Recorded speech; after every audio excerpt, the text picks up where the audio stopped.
Bismillahirrahmanirrahim. Assalamualaikum warahmatullahi wabarakatuh. Maksud dan tujuan saya membuat video ini yaitu untuk memenuhi tugas akhir final mata kuliah audit internal dan pengendalian internal. Di sini saya akan membahas beberapa pokok pembahasan. Yang pertama itu bab 1. Pokok pembahasan bab 1, yang pertama definisi dan peran audit internal, yang kedua piagam audit internal, dan yang ketiga risiko audit internal berbasis risiko. Yang pertama definisi dan peran audit internal. Audit internal adalah proses yang dirancang untuk menambah nilai dan meningkatkan kegiatan operasional perusahaan.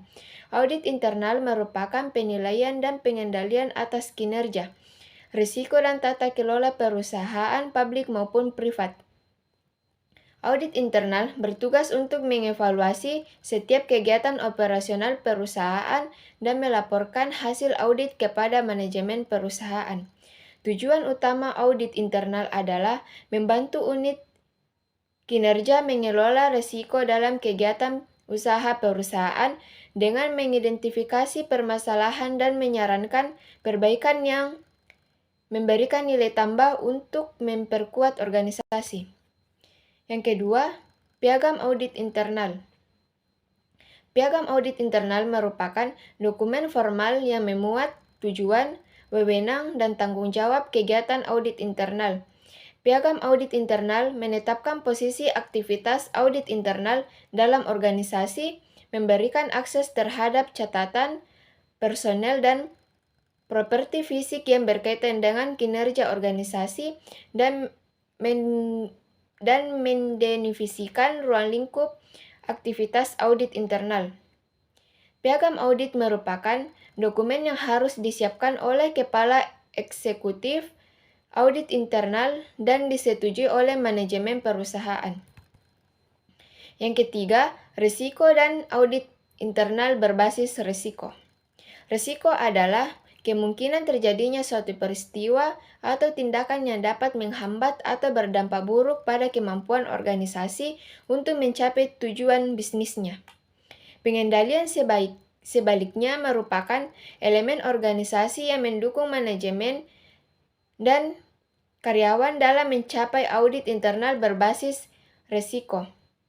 Adalah teknik audit yang dimulai dengan perencanaan audit, pelaksanaan audit, dan pelaporan hasil audit berbasis pada prioritas risiko perusahaan yang ditetapkan bersama manajemen operasional dengan melakukan risk assessment tujuan organisasi. Bab 2, etika dan standar profesi audit internal. Yang pertama, etika dan standar profesi auditor internal. Etika profesi auditor internal secara harfiah berarti asas-asas moral atau akhlak. Etika berkembang menjadi sebuah konsep yang menjelaskan baik atau buruk, benar atau salah, atau bisa, tidak bisa dalam suatu prosedur atau profesi tertentu. Etika merupakan nilai-nilai hidup, norma dan hukum yang mengatur perilaku manusia. Bagian B, standar profesi audit internal. Standar profesi audit internal atau ukuran mutu minimal untuk melakukan kegiatan layanan audit internal yang wajib dipedomani para anggota AAL. Adapun tujuan standar profesi adalah sebagai berikut. Yang pertama, menetapkan prinsip-prinsip dasar dalam menggambarkan praktik layanan auditor internal yang seharusnya. Yang kedua, menyediakan acuan pelaksanaan layanan audit internal berorientasi pada nilai tambah perusahaan. Bagian C, kode etik aturan internal pemerintah Indonesia. Auditor internal pemerintah juga dituntut untuk menaati kode etik aparat pengawasan internal pemerintah atau APIP, standar audit APIP. Kode etik Asosiasi Auditor Internal Pemerintah Indonesia AAIPI merupakan aturan perilaku dan etika yang harus dipatuhi oleh auditor internal pemerintah dalam menjalankan tugas dan wewenang tanggung jawabnya. Bagian D, auditor diharapkan dapat menjunjung tinggi beberapa prinsip-prinsip berikut ini. Yang pertama, integrasi untuk membangun kepercayaan terhadap auditor. Yang kedua, auditor internal menunjukkan objektivitas profesional yang tinggi. Yang ketiga, auditor internal menghargai nilai dan kepemilikan informasi yang diharapkan. Yang kedua, sertifikasi auditor internal. Sertifikasi auditor internal menjaga kualitas hasil kerja auditor internal. Auditor internal perlu melengkapi dirinya dengan sertifikat profesi. Yang pertama, CIA, yang kedua, CGAP, yang ketiga, QAI, dan Qualified Government International Auditor. Bab 3, Sejarah Audit Internal. A. Perkembangan profesi audit internal. Pentingnya audit internal untuk perusahaan dibarengi dengan bertambahnya pengakuan profesional bagi auditor internal. IIA yang dibentuk pada tahun 1941 kini beranggotakan lebih dari 70.000 di 120 negara. Pada tahun 1972, untuk pertama kalinya, IIA menyelenggarakan pengujian sertifikasi bagi auditor internal. Pelaksanaan pengujian sertifikasi auditor internal memerlukan waktu selama 2 hari, terdiri dari 4 bagian mata uji. Yang pertama, peran dari auditor internal pada tata kelola, governance, risiko atau risk, dan pengendalian. Bagian B, organisasi profesi auditor internal. Organisasi profesi auditor internal adalah sebuah istilah yang merujuk pada kelompok profesional yang fokus pada auditor internal dalam berbagai organisasi. Terbentuknya organisasi ini menunjukkan minat masyarakat cukup besar mencapai profesi auditor internal. Bab 4, memahami dan mengukur efektivitas pengendalian internal. Yang pertama, definisi dan peran pengendalian dalam audit internal. Audit internal berbasis risiko merupakan pendekatan audit yang membantu manajemen dalam penilaian proses identif risiko organisasi dan strategi antisipasi manajemen atas risiko. Hal tersebut dilakukan untuk membangun sistem pengendalian internal atau SPI yang tepat dan memadai. Kehadiran sistem SPI bertujuan untuk menjamin praktik bisnis perusahaan telah berjalan dengan baik sesuai standar dan sistem pengendalian internal serta proses manajemen risiko. Yang kedua, COSO. Pengendalian COSO adalah kerangka kerja yang menjabarkan praktik profesional untuk menetapkan sistem dan proses bisnis yang efisien dan efektif. Kerangka kerja pengendalian COSO merupakan model panduan penting yang harus diikuti oleh perusahaan untuk membangun proses, sistem, prosedur bisnis, dan membangun kepatuhan terhadap Sarbanes. COSO merupakan kerangka kerja yang memperlihatkan hubungan antara tujuan, kompeten kontrol, dan berbentuk struktur dari organisasi yang melibatkan seluruh komponen dalam organisasi. Bagian C, mekanisme pengendalian. Menurut Sukrisno Agoes 2004, audit internal adalah pemeriksaan yang dilakukan oleh berbagai internal audit perusahaan, baik terhadap laporan keuangan dan catatan akuntansi perusahaan maupun ketaatan terhadap kebijakan manajemen punca yang telah ditentukan dan ketaatan terhadap peraturan pemerintah serta ketentuan-ketentuan dari profesi yang berlaku. Bagian D, peninjauan dan evaluasi pengendalian internal. Efektivitas adalah suatu keadaan yang menunjukkan tingkat keberhasilan manajemen dalam mencapai tujuan yang telah ditetapkan. Makna dari efektivitas dapat berbeda sesuai sudut pandang dan kepentingan masing-masing. Efektivitas selalu berkaitan dengan hubungan antara hasil yang diharapkan dan hasil yang sebenarnya. Pencapaian hasil efektivitas yang dilakukan organisasi terdiri dari 3 tahap, yaitu input, konversional, dan output. Bab 5, proses manajemen risiko.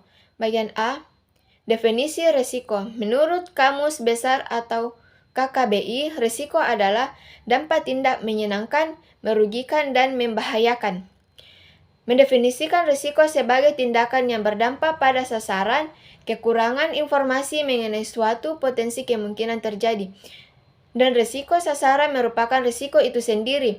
Pengelolaan risiko diharapkan memudahkan manajemen mencapai tujuan perusahaan secara efisien.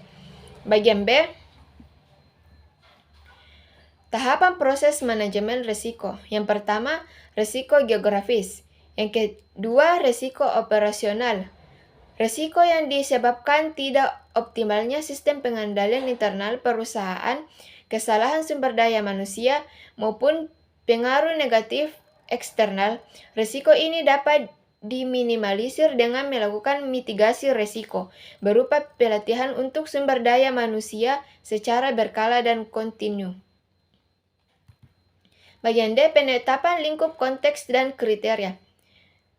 Penetapan konteks meliputi hal-hal berikut. Yang pertama, mengidentifikasi lingkungan penerapan manajemen risiko. Yang kedua, mematuhi dan menerapkan pihak paling berkepentingan dengan perusahaan. Bab 6, perencanaan audit. Yang pertama, penentuan risiko. Perencanaan audit berdasarkan prof risiko dilakukan di setiap unit perusahaan. Dengan perencanaan audit tahunan disusun berdasarkan profi dan inventaris risiko. Proses perencanaan mencakup identifikasi, penilaian, dan pengukuran risiko. Audit internal memastikan setiap unit kerja telah melakukan identifikasi dengan pengukuran risiko yang telah menyusun perencanaan audit tahun yang detail untuk kegiatan audit selama setahun. Bagian B, persiapan penugasan. Kompetensi utama audit internal adalah sebagai berikut. Yang pertama, kemampuan wawancara. Yang kedua, keterampilan analisis. Yang ketiga, keterampilan menguji dan menganalisis. Bab 7, pelaksanaan audit, evaluasi, dan bukti. Bagian A, proses audit. Persiapan penugasan audit. Kegiatan utama pada tahap ini adalah pengumpulan informasi umum tentang audit dan menelahnya dalam rangka menentukan sasaran audit, tentatif, atau perkiraan permasalahan yang perlu mendapat perhatian pada tahap audit pendahuluan. Tahap ini dimulai dengan menunjukkan tim yang akan terlihat dalam suatu penugasan oleh suatu audit internal.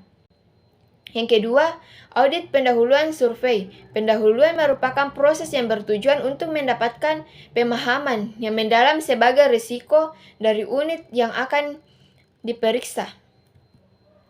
Bagian B, syarat bukti audit. Audit internal berbasis risiko merupakan pemeriksaan yang digunakan untuk memberikan jaminan bahwa risiko yang telah dikelola sesuai dengan risiko yang ditetapkan oleh manajemen perusahaan. Bukti audit yang dikumpulkan dapat dikatakan memadai jika memenuhi syarat-syarat berikut. Yang pertama, cukup. Yang kedua, dapat diandalkan. Dan yang ketiga, kompeten. Bab 8, kertas kerja audit. Yang pertama, definisi, fungsi, dan review kertas kerja audit. Kertas kerja audit merupakan media bagi auditor mendokumentasikan seluruh catatan, bukti, dan dukungan dikumpulkan dalam tahap audit. Kertas kerja berisi prosedur audit yang dilakukan, pengujian audit, informasi yang memperoleh kesimpulan sehubungan dengan pelaksanaan. Dengan kata lain, kertas kerja audit atau KKA merupakan cerna dari setiap langkah atau tahapan yang dilakukan selama proses audit. Bagian B, fungsi kertas kerja audit.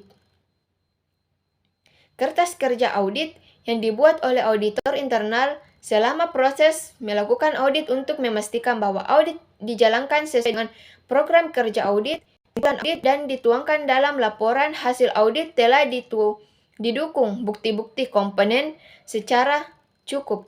Adapun fungsi dari KKA adalah sebagai berikut. Yang pertama, mendukung laporan audit. Yang kedua, menyimpan informasi. Yang ketiga, mendefinisikan dan mendokumentasikan.